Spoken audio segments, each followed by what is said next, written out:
Alam mo ba, noong COVID-19, isang linggo pa lang may plano na si Pangulong Duterte kung anong dapat gawin para sa bansa, sa buong Pilipinas.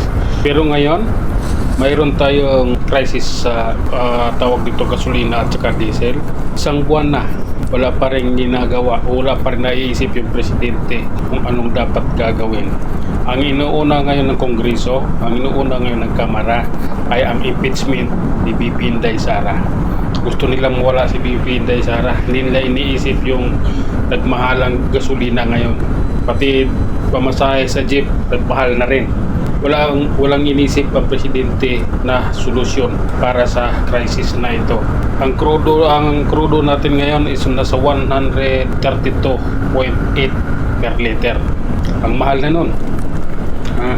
Siyempre yung pamasahe, kahit hindi pinayagan tumaas yung pamasahe, yung mga driver magtataas talaga. Dahil wala silang maiuwi, wala silang kikitain, mapupunta lang lahat sa diesel. Kala sa crisis na ito, isang buwan na, ang presidente natin nga pa rin.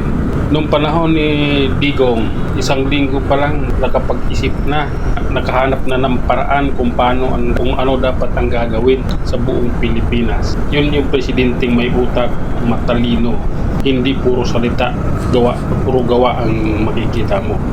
Ang presidente natin ngayon, ayun, nagiging vlogger.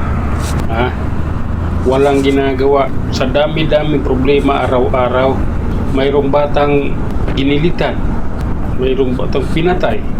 Pero sabi ng ating kapulisan, bumaba ang ng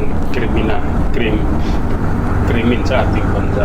Walang direksyon ng bansa natin ngayon, wala sa ayos yung namamahala sa ating bansa ngayon. Kawawa tayo mga Pilipino, kawawa ang buong Pilipinas. Dahil sa presidente nating walang kwenta, dahil sa presidente nating bangag. Ayun, tinan mo yung itsura, parang inano na ng formalin yung katawan. Ang sama na ng itsura ngayon, di ba? Kita nyo naman. Kaya ano pa ang dapat nating asahan? Kawawa tayong mga Pilipino dahil ang mahal na ng ngayon. Ano pa? Sa Lunes, tataas na naman ang presyo ng krudo. Tuwing Lunes magtataas yan eh. Mag-ano yan sa tuwing mula mula Martes hanggang Linggo, nagmamatyagan sila kung magkano yung presyuhan sa pagdaigdigan. Pagdating ng Lunes, doon nila doon nila nilalagay kung magkano ang itataas nila, kung magkano yung dagdag ng presyo.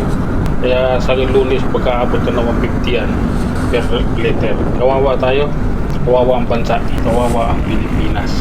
Yun lang, hanggang sa muli. Maraming salamat. Dapat alam mo yun dahil alam ba.